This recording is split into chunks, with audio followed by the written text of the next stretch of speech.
Good evening, I'm Ces Oreña-Drilon. I'm Pauline Verzosa. And I'm Shawn Yao. The big stories tonight, after all the swipes, insults, and fighting words, President Bongbong Marcos now wants to take another shot at a more peaceful relationship with Vice President Sara Duterte and her family. The chief executive says he's willing to patch things up with the clan. Now, the vice president has yet to respond to her former Uniteam running mate's wish to make peace. Her mind is on her upcoming impeachment, which she says should be a bloodbath.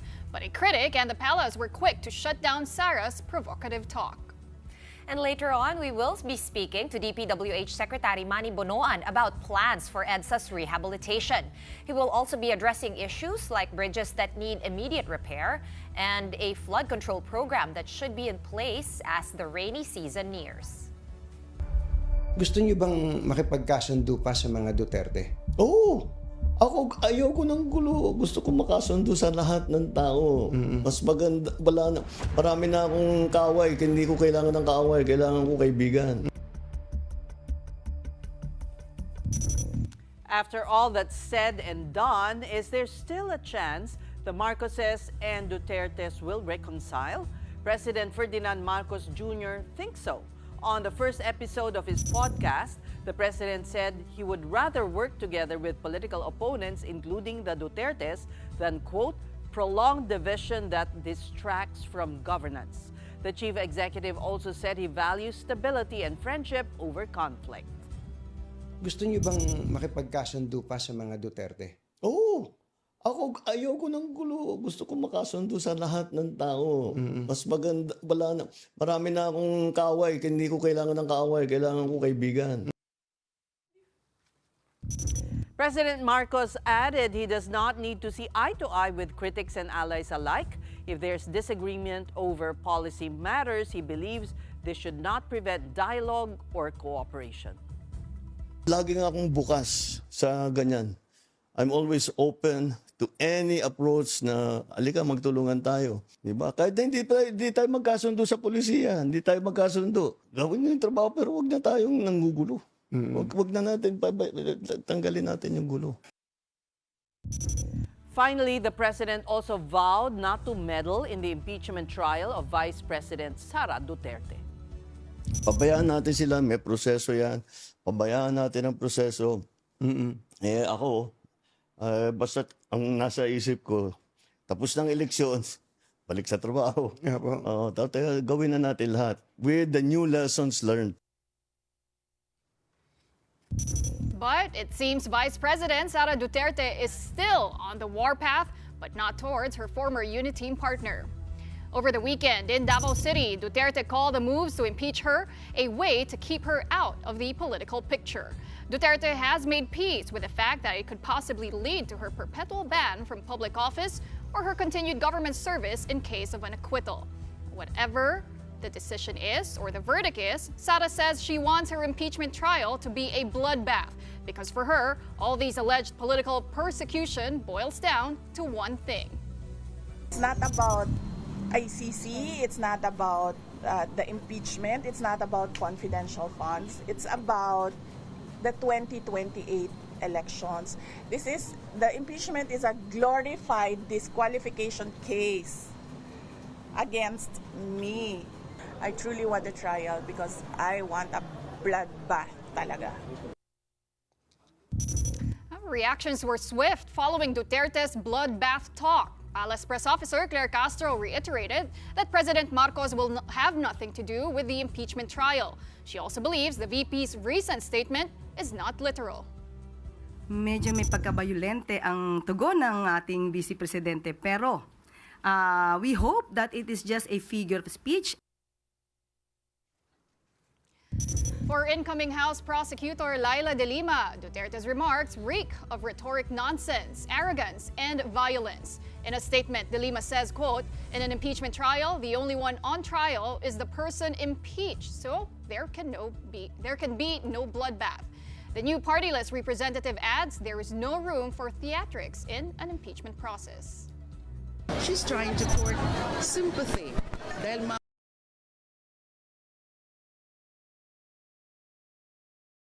sa constitutional process of impeachment. sa para sa drama or para sa theatrics. So ito ay seryosong usapin na susundin ang due process, susundin ang rule of law, at susundin ang mga prinsipyo na napakahalaga na nandyan sa ating saligang batas. As we know by now, central to the Vice President's impeachment trial are both houses of Congress, where rumors of leadership shakeups are still rife. Allies of the current House Speaker are confident with their numbers, while over at the Senate, there is no show of hands or support yet for the sitting president. Enriquez with this report. Will the 20th Congress retain its current leadership? At the lower house, it looks like Speaker Martin Romualdez still has the numbers to fortify his hold on the country's fourth highest post. As one senior lawmaker puts it, the president's cousin still has supermajority support. But this does not mean Romualdez's speakership won't be challenged. Vice President Sara Duterte is already urging her brother, Davao City 1st District Representative Paulo Duterte, to throw his hat into the ring. Sinabihan ko si Congressman Pulong, sabi ko sa kanya, baka gusto mo lumaban ng speaker. Hindi man siya sumagot. Hindi siya sumagot.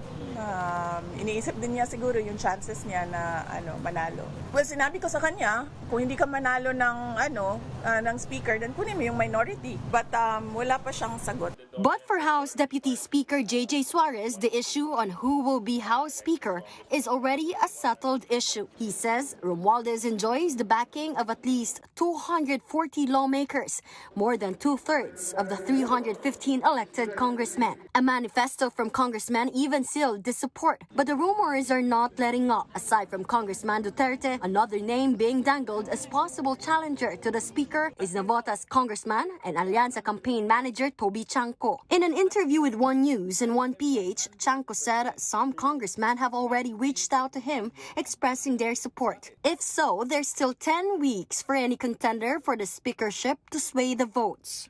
Meantime, at the upper chamber, the Senate presidency could also change hands. One contender is returning Senator Tito Soto, who already had experience handling the upper chamber's top post. If my colleagues will offer me the position, I will gladly accept.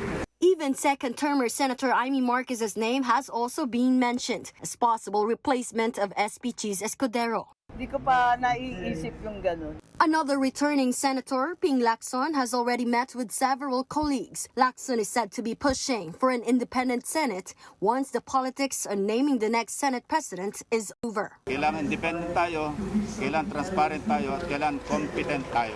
For News 5, I'm Marian Enriquez. We are... Interesting times in Philippine politics. Let's discuss or dissect all these developments further with Professor Aris Arugay, Chairperson of UP's Political Science Department. Good evening, Prof, and welcome to the Big Story. One is calling for a bloodbath, while the other is extending a hand of reconciliation. What do we make of this? It reveals where the positions of our top two leaders are coming from, where they're coming from. But I do think the extension of reconciliation by the president is really interesting, because it might mean that, at least on his end, that he really wants to do good on, let's remember, the campaign promise and the premise of which they both ran in 2022, and that's unity. Unfortunately, that's a basic campaign promise that has become unfulfilled. However, reconciliation cannot be one way, and therefore it's also quite interesting that the Vice President has an opposite view and seems to be has not changed her stance that this war between Marcos and Duterte should continue, even if the midterm elections are already over. Mm-hmm. How can the president prove that he's sincere, and I mean, how can this happen? Well, sincerity on his part might mean that there might be pronouncements that would be less reactionary, because it seems like Vice President Sara Duterte has no intention of not doubling down on the narrative that she's being persecuted, not only by Marcos's allies, but Marcos himself. So I think on the part of Marcos Jr. Is to pursue lines of mutual interest or cooperation. But to tell you the truth, says at the moment, it seems very unlikely because the base itself is at the moment is on the mode that there's really this polarization, this division in the country that will prevail, even if we've had elections. Does this show weakness on the part of the president? It may be sobering for him. The results of the elections make him practically a lame duck president. Right. Well, what we've heard from the president is at least a very proactive measure. We just don't know the details of how he's gonna be able to accomplish it. But I think President Marcos has realized, or is starting to realize, that he needs to do something for his last remaining years in office. And anything that he has done before, any approach or any kind of strategy that he has implemented, has not really bear fruit, did not really result to concrete outcomes, because his popularity numbers are down. On the other hand, the Duterte base has mobilized and delivered for some of the endorsed candidates of former President Duterte and Vice President Sara Duterte. What do you make of his podcast? Podcast number 1 on the 3rd year of your of office looks strange. Indeed, especially for let's remember when he campaigned for the presidency, he actually had a very active, if I'm not mistaken, a YouTube channel. But this is very consistent with the very curated, very polished approach of Marcos Jr. It was recorded live, but it's not actually live. Compare it with the ambush interviews and off-the-cuff remarks, the rhetorical strategy of Vice President Duterte. As someone who has been monitoring the unraveling of this alliance, seems like they're treading two different communication or rhetorical strategies at the moment. Professor Arias, this all comes in the context of last week. We heard Alianza campaign manager Toby Tiangco going on so many media interviews, basically saying the same thing. Basically, nilalaglag nila yung impeachment. And then today, nagyari to nga, episode 1.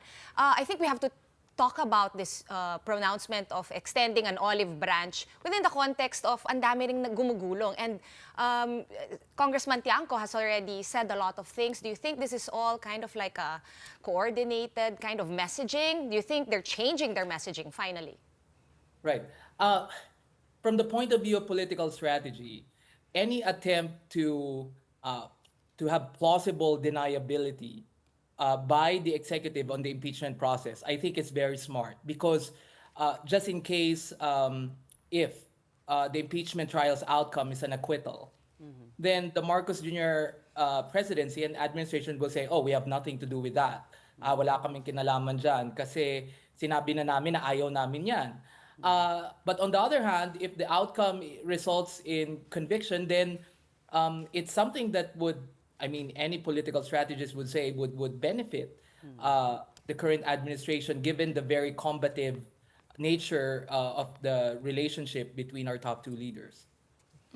Well, Professor, as early as now, we're already hearing rumors of possible leadership shakeups for the 20th Congress. Let's start with the upper chamber. Do you think Senate President Cheese Escudero will still enjoy majority support in the next Congress?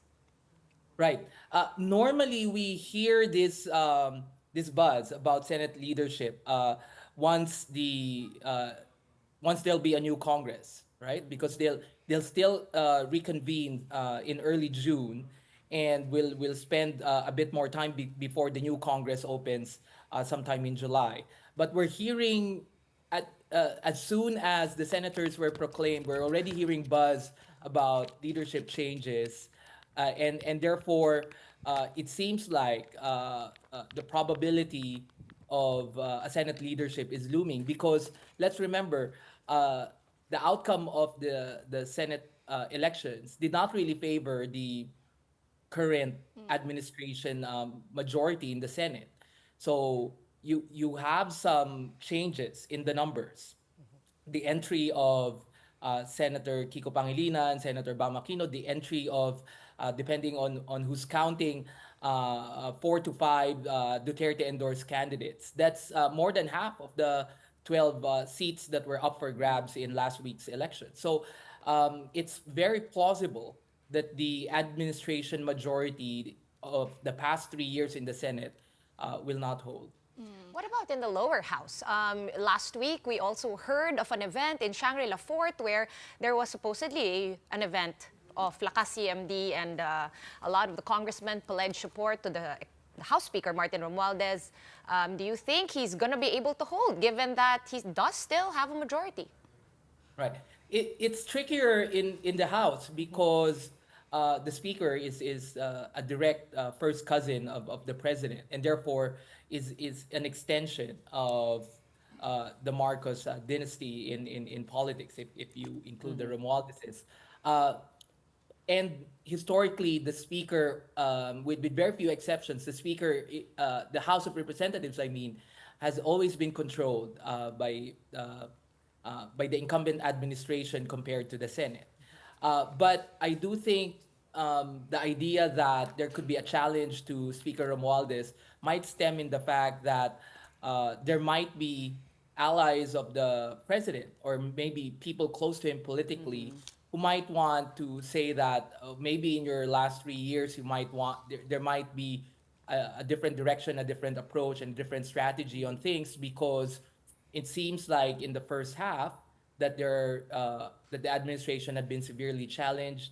Many of its campaign promises remain to be not so fulfilled, and its popularity as president and as an administration it's been declining. So any kind of leadership challenge in the House might signal that the administration might want a different approach in policymaking and in its relationship with the legislature. But in the end, the president will have influence over whoever will sit there, right? In the House, yes, definitely. In the Senate, there seems to be historically a bit more relative autonomy between the way the senators decide, and this is why it's kind of indicative that a lot of them are emphasizing the term "we must be an independent Senate," Okay. and that we might read a little bit more on if a majority of the senators are expressing this sentiment. But in the House, historically and institutionally, the president holds a lot of sway. So in the Senate, who do you think it could be? We've only been hearing Tito Sotto, former Senate president. He's expressed pretty much the same thing, that he is willing, if he has the numbers. Fearless forecast, Prof. Right.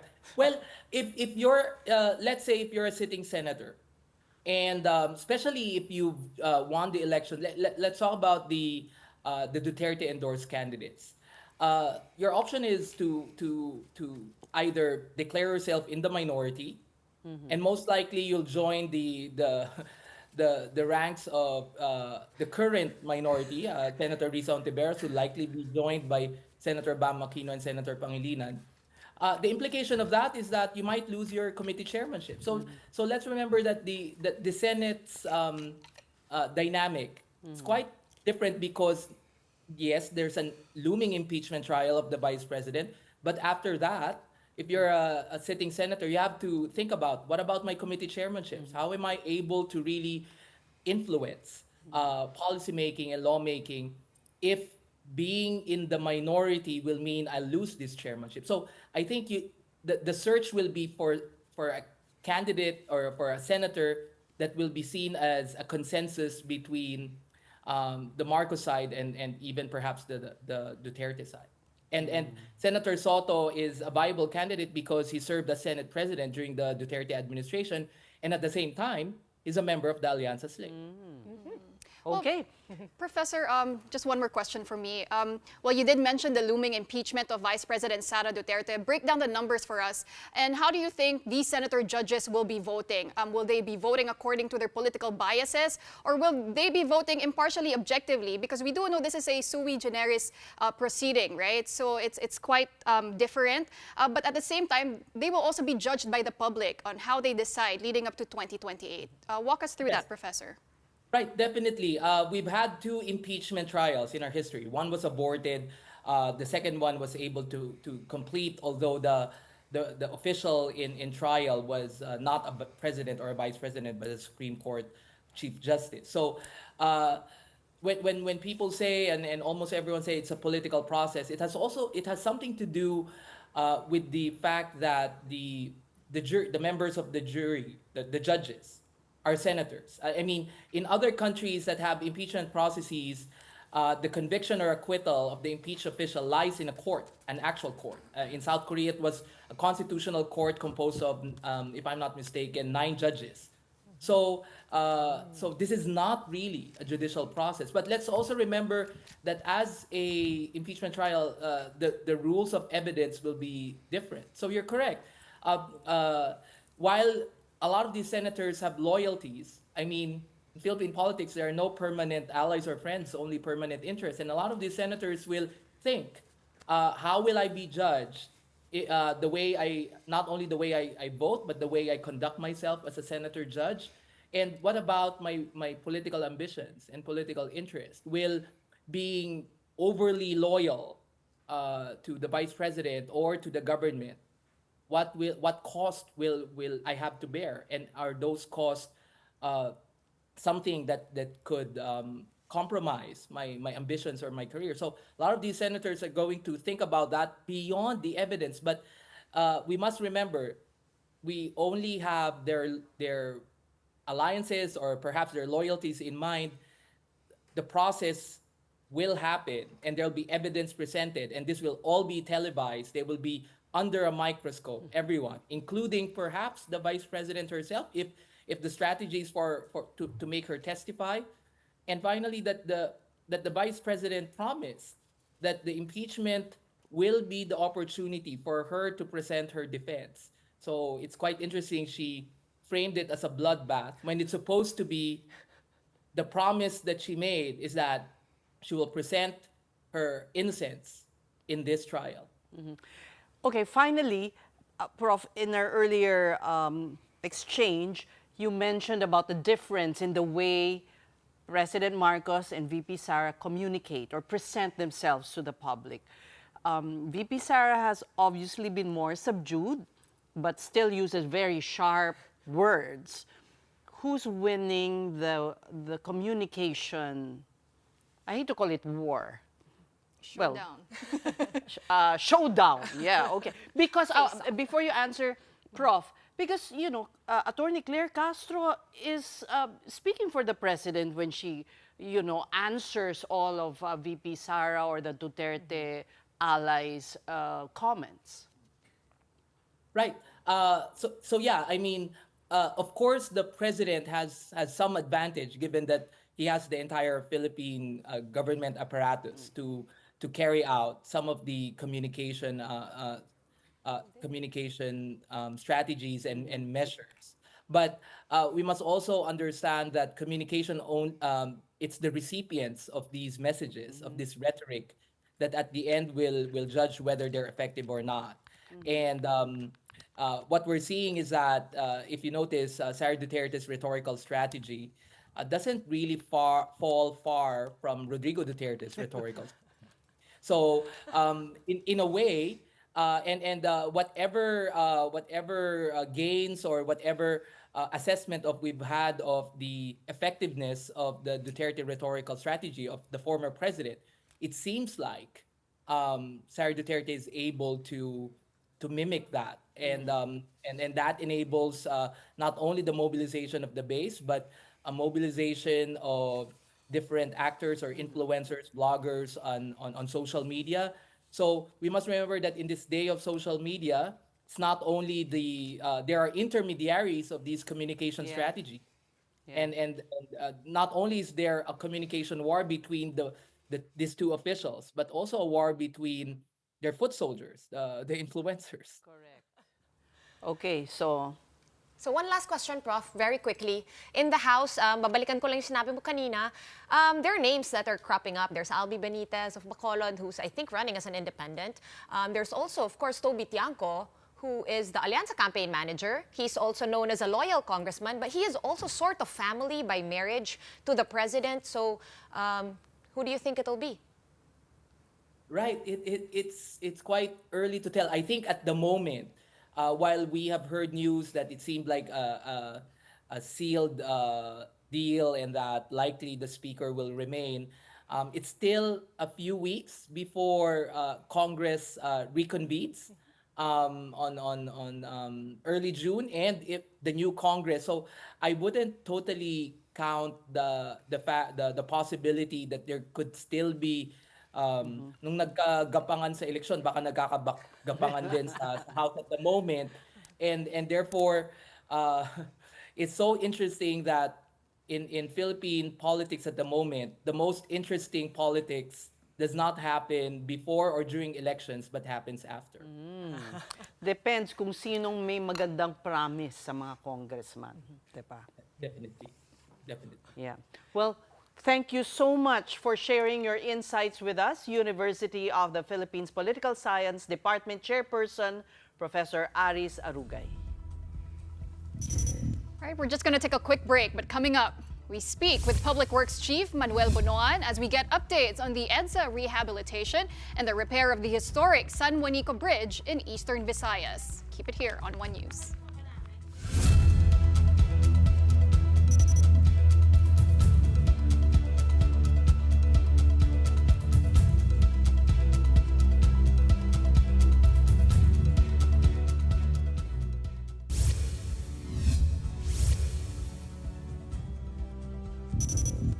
You're watching The Big Story here on One News.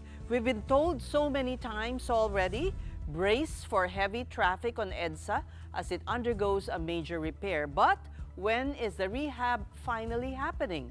The DPWH says repairs could start next week, so expect more congestion in several areas, including Guadalupe Bridge. Agencies are preparing too. The MMDA is urging the Supreme Court to lift the TRO on the no-contact apprehension policy. For its part, the LTO is coordinating with the MMDA for the use of CCTV cameras along EDSA to monitor any road accidents or disruptions. Transport authorities are also tightening training requirements for new driver's license applicants to further ensure road safety. And starting next month, all trucks and buses will also undergo automated motor vehicle inspection for roadworthiness. In short, everything seems all set for the EDSA rehab, but still no definite date yet on when construction will begin.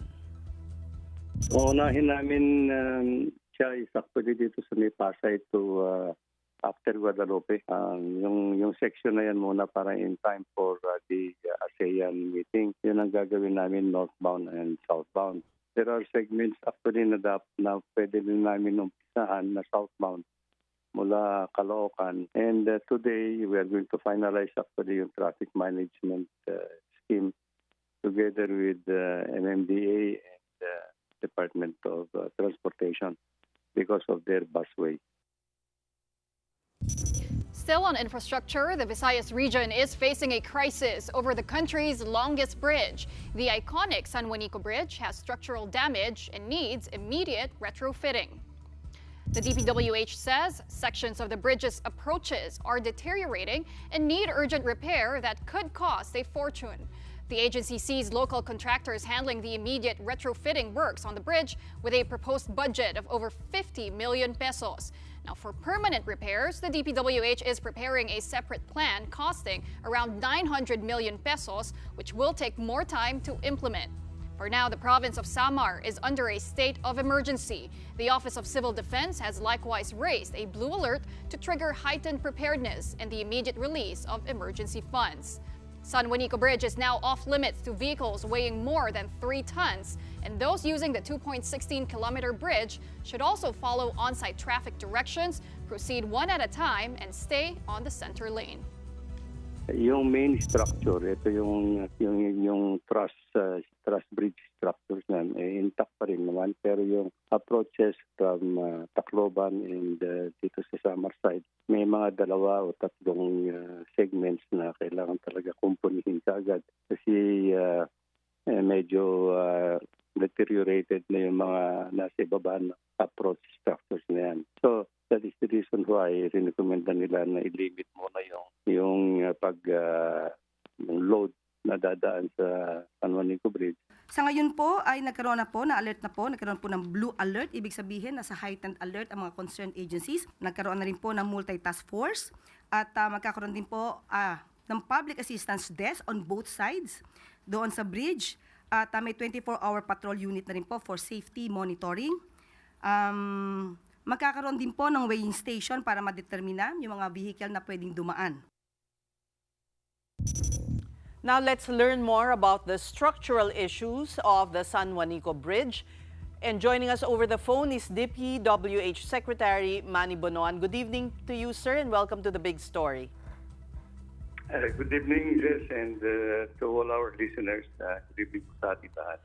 Before we go to the San Juanico Bridge, and just because we want to brace ourselves for the EDSA rehabilitation, do you have a date set for the start of it?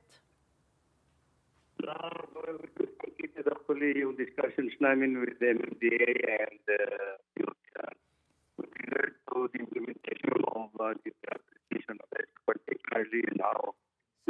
Secretary, sorry to interrupt, but you're coming across a bit choppy. I'm wondering lang if you could move a little, baka po maayos yung connection. Yes po. Okay. Okay, now better. Better. Okay. May you recap what you just said po, sir? We just completed our meeting with Metro Manila Development Authority and the Department of Transportation to finalize actually the traffic management scheme before we start the rehabilitation of EDSA. And we have come up with some agreement, particularly in the sections, particularly in sections where limited yung lanes. No? Because along EDSA there are still just 4 lanes available for motorists actually. So we have agreed actually that we will have another round to discuss and finalize everything, and so that will be ready for dissemination to the motorists along EDSA for some time.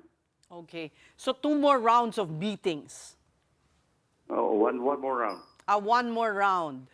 Where do you see the challenge po? Ano yung nahihirapan kayo? The challenge would be actually on sections where there are only 4 lanes. 4 lanes, because we have to occupy at least, I think, about 2 lanes during construction, including that we still have to continue to provide exclusive lane for the buses. Okay. To add to that, Secretary Bonoan, kasama na rin po ba sa plano yung pagsara ng Guadalupe Bridge? Because I understand the target for the retrofitting of the Guadalupe Bridge is scheduled for October this year. Tuloy po ba yun? Not really na isasara yung Guadalupe Bridge actually this year. And we don't intend actually to close Guadalupe Bridge actually. It will be the 2 outer structures that will have to be rehabilitated. And this year, I think we will not touch the main structure for the time being because of the ASEAN meeting. What we will do in Guadalupe Bridge is just to construct muna yung detour bridges alongside for north direction and southbound direction also. Just to clarify, yan This po yung year. dalawang alternate bridges habang nadadaanan ng mga kotse habang nakasara yung main bridge. Yes, eventually. This year, wala kaming gagalawin muna. Okay. Ang gagawin lang muna namin is actually to construct yung detour bridges. Okay. We're losing you again, Secretary. Are you still Yeah. there? Yeah. Oh, there. Yes. Sorry, say that Okay. again. You will construct a new bridge? We will construct detour bridges. Detour bridges alongside the existing Guadalupe Bridge. Those are going to be This temporary. year. Temporary, yes. Temporary detour bridges this year. Okay. And only then will you, once these are constructed or finished, only then will you close the Guadalupe Bridge for repair? We will not close it completely, actually. It's just going to be the outer structures that will be closed and replaced with new structure. All right. Well, Secretary, earlier today, you also announced the initiative of the DPWH to use plastic bottle waste as an additive doon sa road asphalt. Ano? Saan po ba sisimulan yan, Secretary? When can we expect the beginning of that initiative? Ito yung pinag-usapan nga namin kanina that, I think as soon as we are able to disseminate all the information necessary for our motorists using EDSA, then I think by sometime in late June siguro, we might be able to start already the rehabilitation work along EDSA. Muna dito sa may Pasay to Shaw Boulevard segment in time for the ASEAN meeting in early 2026. Did I hear you right, Secretary? Medyo nag-choppy po ulit. June ang target nyo sa start ng first... June? Late June? Late June nga ba? Late June siguro. But as I said, we are just going to have another meeting actually and finalize everything for the dissemination to on the traffic management scheme that will be adopted to our motoring public. Okay. We hope you don't mind na makulit kami because, this is also, the public has been waiting for this and, they have to plan their travels around the metropolis. But can we leave the EDSA now and go to the San Juanico Bridge? Ano po ang gagawin ng DPWH dito? For the time being, kasi, I think, let me just backtrack a little bit. Kasi San Juanico Bridge is more than 50 years old. No? It was opened in 1973, and it is really due for major rehabilitation or retrofitting. And this is the reason why we have planned, actually, and we have planned to construct another bridge nearby the existing San Juanico Bridge. And this will be financed by official development assistance from the Japanese government. It's now in the process of detailed engineering design, and the plan is actually once this new bridge will be constructed, then that will be the time that we would undertake major rehabilitation work on the existing San Juanico Bridge. However, because of the findings from the preliminary assessment on the existing bridge, may nakitang mga defects already on some of the segments on the approaches from Tacloban and in the summer side as well. So it was urgently recommended to limit the loads that to pass by for the time being, because we have to undertake some immediate retrofitting work on the segments that were found to be deteriorated. That will be really, really difficult for residents of Samar because that's the only bridge that connects these two major island groups. Pero Sec, para lang hindi natin maulit no, yung nagyari dun sa Isabela, I know we had the report na. Ano po ba yung problema talaga nung na nakita nyo? Can you be more specific? And like, I know there's a 3-ton weight limit, dapat sa gitna lang dumaan. What is like wrong with the San Juanico Bridge right now? Ano po yung findings? There are 3 segments that were found to be yung na-weakened yung structure because yung mga steel plates underneath has naging corroded and some of the bolts na have been loosened and it is clearly dangerous to let over yung mga loaded vehicles more than 3 tons at this point in time, as recommended by the consulting firm that we have engaged actually to do the preliminary assessment. May budget po ba tayo, Sec, for the San Juanico repairs? Do we have budget? Yes, I think we have fortunately we have some initial budget, but we are coordinating with NDRRMC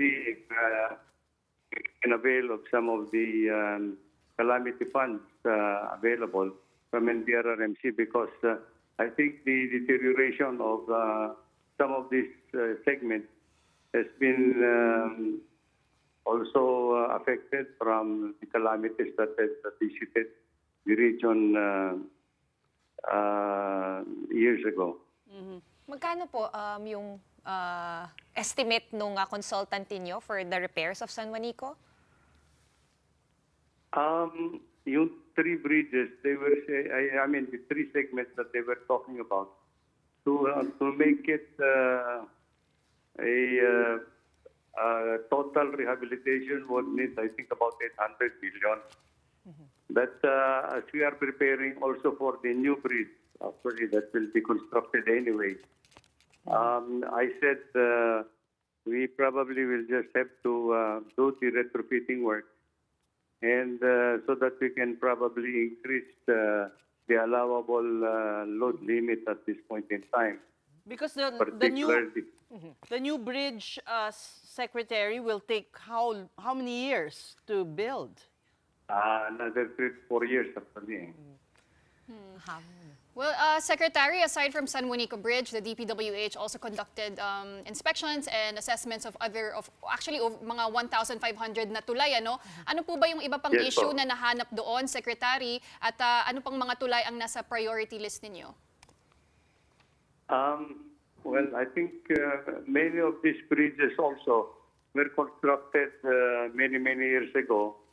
And I think they are really due for retrofitting or rehabilitation, and some of them needs widening because of the traffic that they are catering for. So ito yung isa sa mga priority areas that we are looking at in our infrastructure development program, particularly along the main national highways. So Do you this have a will be number? given priority. Do you have a number? I think almost about close to 70% that we have investigated actually would require retrofitting, widening, and even reconstruction for that matter. Wow. Quick update lang bago tayo mapunta sa flood control, Secretary. Ano na yung resolution dun sa bridge na nag-collapse sa Isabela? Has everyone involved figured out how much, who's going to do it? Yes, we're just completing actually yung investigation report that we have actually conducted. And very soon, I think we will now be balak namin dito is actually to call upon all involved personalities from DPWH at the time when it was being constructed, and of course yung consulting firms that were involved in the design and even the contractors that have implemented project. All right.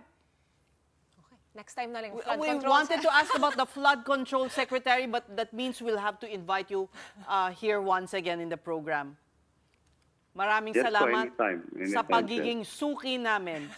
DPWH Secretary Manny Bonoan. And we have to pause now for another quick break. But when we return, winning party lists, except for 2, were proclaimed earlier today.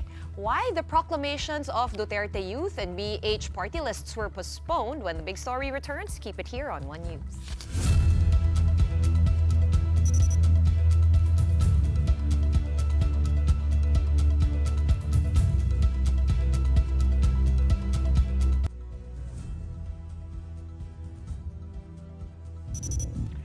The big story is back with winning groups in the party list race being proclaimed today.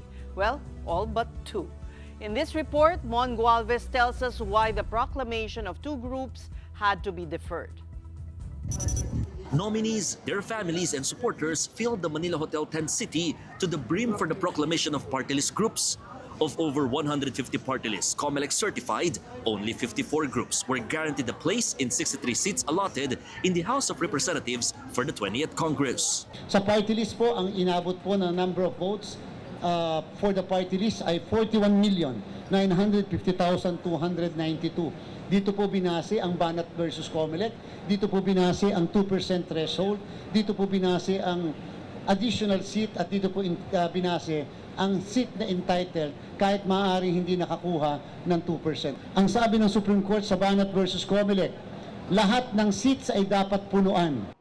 Akbayan, Duterte Youth, and Tingog secured 3 seats, while 4Ps, ACT CIS, and Ako Bicol party list got 2 seats for getting more or less 1 million votes.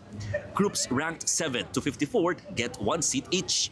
However, before the proclamation proper, COMELEC read the resolution that 2 party list groups would not be proclaimed due to pending petitions. They are the Duterte Youth and BH or Bagong Henerasyon party list. I think po mas unfair kung halimbawa later na proklama ka na, hindi pa nagsisimula yung assumption to office, biglang nagkaroon ng decision, tanggal ka. Mas masakit po yun dahil na nagkataasan na ng kamay o tumaas na sa entablado tapos biglang maaanal pala. Mas maganda po malinis. In response, Duterte Youth said they had answered all issues against them since 2019, which is why they were allowed to hold their posts in 2019 and 2022. The group said it is elevating the matter to the Supreme Court, threatening COMELEC that if their assumption into office is deferred any longer, they would reveal alleged anomalies within the poll body and Congress. For its part, Bagong Henerasyon party list said they have not received a copy of the complaint yet, but they are willing to answer any grievances against them. For now, they motion for the COMELEC to urgently push through with their proclamation. Meanwhile, COMELEC reminds party list organizations that failed to win in 2 consecutive polls that they will be automatically delisted. This means they might lose accreditation and will have to reapply if they're considering running again in the next elections. For News 5, Mon Gualvez, we are One News. And in other news, Signal has officially launched Signal Super, the first ever streaming aggregator app in the Philippines. The platform combines content from providers like HBO, Warner Brothers, Signal Play, and Pilipinas Live into one subscription and one interface. Signal Super aims to make entertainment more accessible to Filipinos through a single login on mobile devices. Chief Revenue Officer Gerard Milan says this launch marks Signal's biggest step yet into multimedia innovation. The app is now available on Google Play and the App Store, with promo prices starting at 249 pesos until May 31. And for our big picture tonight, well, Pope Leo XIV has officially begun his pontificate following his inauguration last Sunday at St. Peter's Square. In a ceremony that blended ancient rituals, evocative symbols, and a nod to modern-day celebrity, the 69-year-old Augustinian missionary received a vestment and a ring. The pallium was presented by Cardinal Mario Zenari, which symbolizes the Good Shepherd carrying the sheep on his shoulders. And our very own Luis Antonio Cardinal Tagle presented Pope Leo with a fisherman's ring, which is now the pontiff's official seal as successor to St. Peter. Thousands attended the inauguration, and all were confident that Pope Leo XIV will unite the 1.4 billion strong Catholic Church. Wow. He was was also very emotional still during his inauguration. Yeah. Like the first time he stepped out of the balcony, right? You could see Pope Leo quite teary-eyed, and for me, it shows how human he still is. You know, it's really nice when when leaders like that show their humanity. What Prof said kanina, Authenticity. hindi yung curated masyado. Tsaka ang ganda nung ilaw kasi. Bumalik tayo dun sa episode 1 ng BBM Vlog From Podcast. Pope Weekly na ba Leo. yun? I know. Diba? Pero communication diba? It's It's really very important. At saka yung authenticity, yun yung habol ng mga tao ngayon. Like, walang makeup, you're already lauded. Yeah. Diba? Very You show raw, emotion. organic, Yeah. Okay, hint-hint ba yun sa Malacanang na naman? On that note, that's it for the big story on this Monday evening. It's a new week. We are One News, all sides, all the time. Thank you for watching. Have a good night.